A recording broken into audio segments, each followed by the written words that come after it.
Back in 2013, Hasbro decided to release a brand new size class. This would be bigger than Leader class and contain one figure every year. Today I'm going to be taking a guess at the next Titan class Transformers figure. The first Titan class figure ever released was Metroplex in 2013.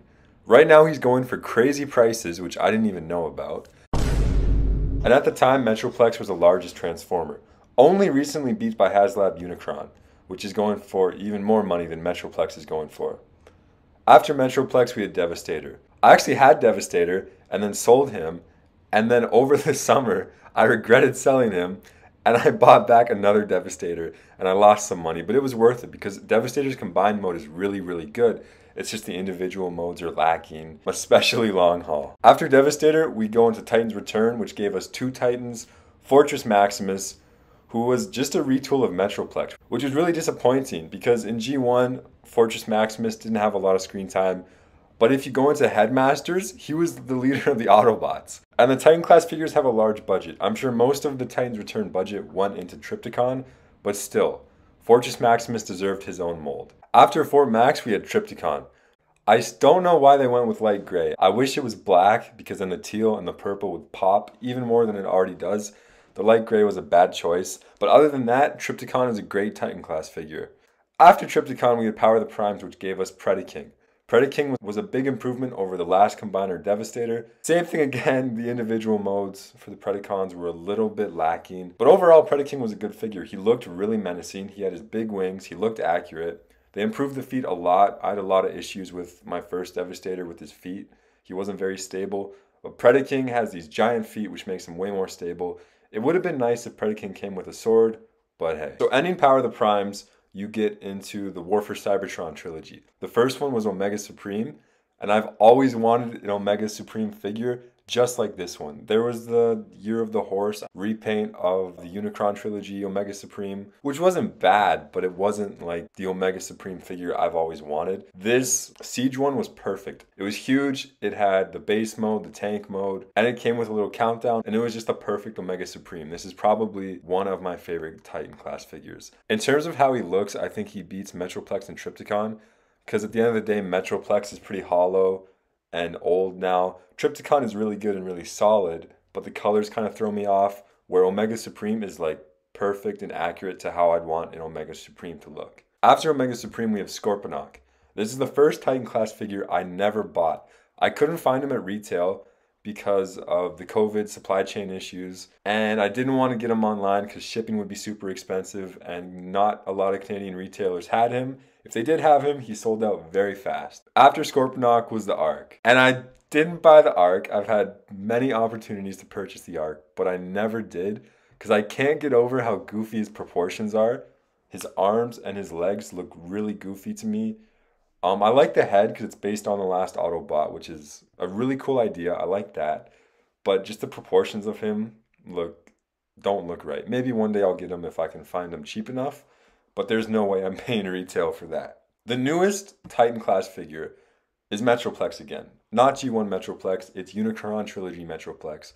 And I'll be honest, I know nothing about the Unicron Trilogy. I know this Metroplex looks a lot like the old Metroplex, but bigger. So let's get into exclusives. The first being Grand Maximus, which if you thought Metroplex was going for a lot of money right now, Grand Maximus is going for crazy prices. And I actually recently watched Super God Master Force, and I really wanted to get a Grand Maximus. So I was going to try and track down one of these, but they are way too expensive and I can't justify spending that much money on a Transformer.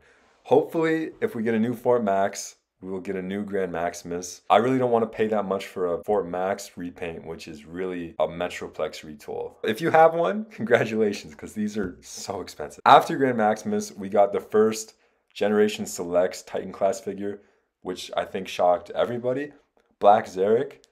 And this figure's cool. I got this one. I missed Scorponok, so I got Black Zarak. And he is so cool. In my opinion, the head is way better than Scorponok's head. It just looks so evil. He comes with his giant spear, and this is one of my favorite Titan class figures. It looks so good, and it's a really, really good figure. So now that we went over all the previous Titan class figures, let's talk about some characters that could really benefit from a Titan class slot. First off, animated Omega Supreme. Legacy is supposed to take Transformers from all across the different iterations. Whether it's animated, Unicron Trilogy, G1, Beast Wars, everything. It's supposed to take inspiration from everywhere, and what better way to do that than having the next Titan class figure based on Transformers Animated. Transformers Animated has been largely ignored by Hasbro, it feels like. We finally know we're going to get some figures like the upcoming Deluxe Class Prowl, and I'm sure we're going to get more to come. But we never got an Omega Supreme figure in Transformers Animated, and he had a really cool design. On the Legacy Evo poster, we can even see the space bridge from Transformers Animated. So we know we're probably going to get more figures than just Prowl, but I don't think we're going to see a Titan class Omega Supreme. Siege Omega Supreme isn't a very old toy, and I don't know if they'd want to reuse the name so soon. Plus, there are rumors of an Omega Supreme repaint coming out soon. Plus, Omega Supreme transforms into the Ark. And we just got the Ark in Kingdom. They could retool the Ark and turn it into animated Omega Supreme, but I don't think they'd do that for their mainline release. At least I think that would be a little bit disappointing. I think if there is going to be an animated Omega Supreme, it should be its own mold, and we just got the Ark. I don't think we need another Ark figure so soon. So maybe animated Omega Supreme will happen, but I don't think it's coming anytime soon. Keeping up with the theme of Omega Supreme, how about a Guardian Sentinel? You might not know what the Guardian robots are. They're blue and white repaints of Omega Supreme. They guarded Cybertron cities in G1 during the early days of the war. They're a really cool concept to me because Cybertron had these giant robots guarding them, and Omega Supreme could have been like the leader of them, or they were all kind of like drones that were created, but Omega Supreme was sentient or not. I don't know. It's a cool idea, really cool concept. And there are rumors we're going to be getting a Guardian Sentinel repaint of Omega Supreme as the next generation Selects Titan. I would totally pick that up, even though I already have Omega Supreme. Like I said, Omega Supreme is a fantastic figure. He's a lot of fun, and anybody who missed out on him should definitely get this if it does come out as a repaint. There's also another Omega Supreme repaint we could get. We could get the evil version, the Dark Guardians, that were used by the Quintessons. It's the same as a Guardian robot, except purple instead of the blue. This is cool because then you could have an evil Omega Supreme from the fight.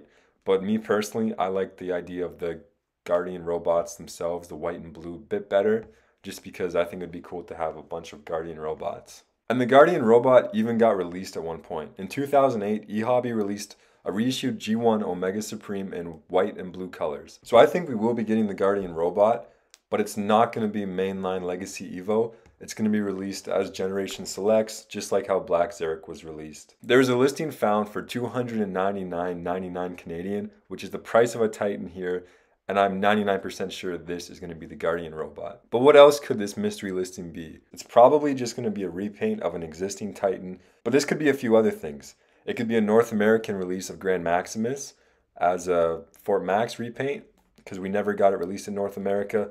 But we got Black Zarek released in North America, so if you could have both of them released domestically, that would be awesome, and it would lower prices of Grand Maximus on the aftermarket. It could be a Metro Titan, but I don't think they're going to reissue Generations Metroplex. If they were going to, I think they would have, like they did with Devastator, and I think they reissued Predaking as well. But if we were going to get a Metroplex reissue or repaint, I think we would have gotten it already. A Metro Titan would be really cool. I love his color scheme. But I think that ship is long sailed and we won't get a Metro Titan until we get a new G1 Metroplex. And considering this year's Titan was Metroplex, an updated G1 Metroplex is going to be a long, long ways away. What other Titans could they repaint? Well, they could repaint the Ark, but he seems to be the worst selling Titan out of them all because I still see the Ark at stores and I still see it online going for discounted prices. So I don't think they're going to repaint that and try and sell it again. Could they sell Scorponok again? Absolutely. They could repaint Scorponok as Double Punch, which would be really, really cool. But there's so many people would confuse Double Punch for Black Zarek because they're both like darker colored. Well, Double Punch is a lot of bright colors. But they look pretty similar. And I don't think they'd release two Generation Selects Titans back to back that are the same mold and dark, like black as a main color. It would confuse a lot of people. Speaking of Action Masters, they could release an Omega Supreme, which would be really, really cool. I love Omega Supreme's color scheme and his design. Titan class might be a little bit too big for the Action Master elites. I think Commander class would be really cool, or Leader class. Titan class might be a little bit too big. But if Omega Supreme or Double Punch get updated figures, that would be really, really cool, and I'd buy them regardless of what size class they're in. So we've established that the next generation Selects Titan will probably be the Guardian Robot, but what about the new Legacy Evo Titan? So who would I like to see as the next Titan class figure? Number 1, Grandis. Hasbro's been giving the Japanese G1 continuity a lot of love. We have HasLab Star Saver, we have Minerva, Skullgrin, Velocitron Galaxy Shuttle, who should be a lot bigger. I think he should be at least Commander class. But at least he's getting made, and we have a modern figure of him, so I'm happy. And Deathsaurus just got successfully backed. They're giving the Japanese part of G1 a lot of attention. And Grandis is a really cool figure from there who doesn't get a lot of love in any Transformers media. He was in Transformers Animated, and that's really about it. He's got a really cool design. He turns into a massive base, and his name is literally Grandis. Like, he's big. Some art depicts Grandis as being as big as Metro Titan, so like City Titan sized. Other art, he's around the size of Star Convoy, which is huge still, but not quite Titan huge. I'm not sure if Grandis would fall more into Commander class size or Titan class, but all I know is I want to see a modern version of him made. But sadly, I don't see a Grandis coming anytime soon. He's a little bit too obscure, and I don't know if Hasbro would take the risk. Maybe as a HasLab eventually, a HasLab Grandis would be really, really cool to see, and I would definitely back it. Who else do we have? A non-G1 character that people have always been talking about for a long time is Tidal Wave. To be honest, I'm not very familiar with Armada or anything from the Unicron trilogy, but I know Tidal Wave is a massive Decepticon, and with the last 2 Titans being Autobots, I think this next Titan should be a Decepticon. I'm not sure if Tidal Wave is more Commander class sized or more Titan sized. Let me know in the comments below. Tidal Wave is interesting because they could go with the purple and green paint scheme, or the other one, whatever one they use for mainline, they could repaint as the Generation Selects later on, and they could even retool them into Broadside if they really wanted to. But I really hope that never happens because Broadside deserves his own mold, and I want him to be a Commander class to match Jetfire, but Broadside is a whole nother discussion I'll get into in a later video. Legacy's all about bringing in Transformers, so I could totally see Tidal Wave as an option, but I don't think he's going to be the next one to happen, but it would be really cool. This is a really weird one, and I don't know how to say his name, but Halonix Maximus. This is Hound's hologram from an episode of G1. This guy towered over Devastator in the cartoon, so he's big and he deserves a Titan class spot. Even though he was just a hologram in G1, IDW made him into an actual character, and the ARC proved Hasbro takes inspiration from all kinds of media, because the ARC's robot mode inspiration was from a really old comic. So they could totally take the IDW idea of this character mixed with his G1 character and turn him into the next Titan class Transformer. But I don't think we're going to see this guy anytime soon. So the Transformers posters we've gotten tend to have clues about future Commander class figures and future Titan class figures. Legacy Year 1's poster kind of sucked. It didn't tell us very much about the more expensive figures.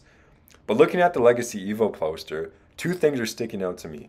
The Quintesson ship and the Nemesis. Would we be getting a Titan class Quintesson? Maybe. I mean, the ship could turn into a giant Quintesson, similar to the Quintessons from Transformers Cyberverse.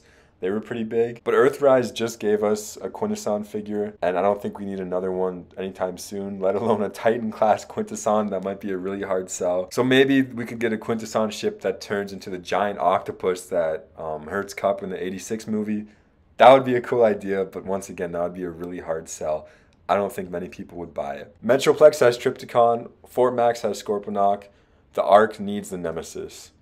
But what colossal Decepticon could turn into the Nemesis? Maybe the giant purple griffin from Aerial Assault, an episode of G1. Megatron created it to be an ultimate weapon until it got blown up, RIP. I think it's totally possible for the Nemesis to turn into this, but I think Earthrise Skylynx would be the better choice because he already has his Lynx mode, and they could retool the head somehow on Skylynx. I'm not sure, but it has the proportions that would work really good.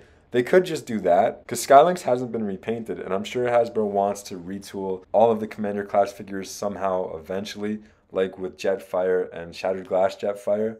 They could make a Shattered Glass Skylynx, but Shattered Glass Skylynx's colors really aren't that different from normal Skylynx's colors, so that's not likely. But I think it's likely we get a Nemesis that turns into the giant purple griffin. I mean, it's obscure, but who thought the last Autobot would be getting a $250 toy if you even knew who the last Autobot was, which I had no clue. So I've made it pretty clear that I think getting a giant purple griffin that turns into the Nemesis would be a really, really cool figure. But I'm not 100% sure that's what we're going to get. I'm 100% sure the next Titan class figure is going to be the Nemesis. I just don't know what the Nemesis is going to turn into. I think the head on the Legacy Evo poster might be the biggest clue. Sure, you can say, oh, it's Tarn. And I know Mark Clonas posted the concept art, and on the concept art, the head there was just Tarn's head. But I think there's more to that head than meets the eye. The head in the middle of the Legacy Evo poster looks like a stylized version of Tarn.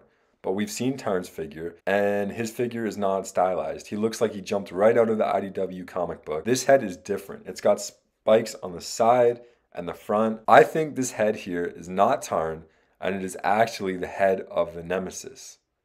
They're probably going to name it the Nemesis, just like they did the Ark, and it's going to turn into a giant purple robot with this head. The head that you see here, I don't think it's going to be Tarn. I think this head is going to be the head of the next Titan class figure, because this head looks like a Decepticon symbol. Just like Tarn's head, I know, but look at the Ark. The Ark's head was an Autobot symbol. This head is different than Tarn, and it looks like a Decepticon. So let me know what you guys think.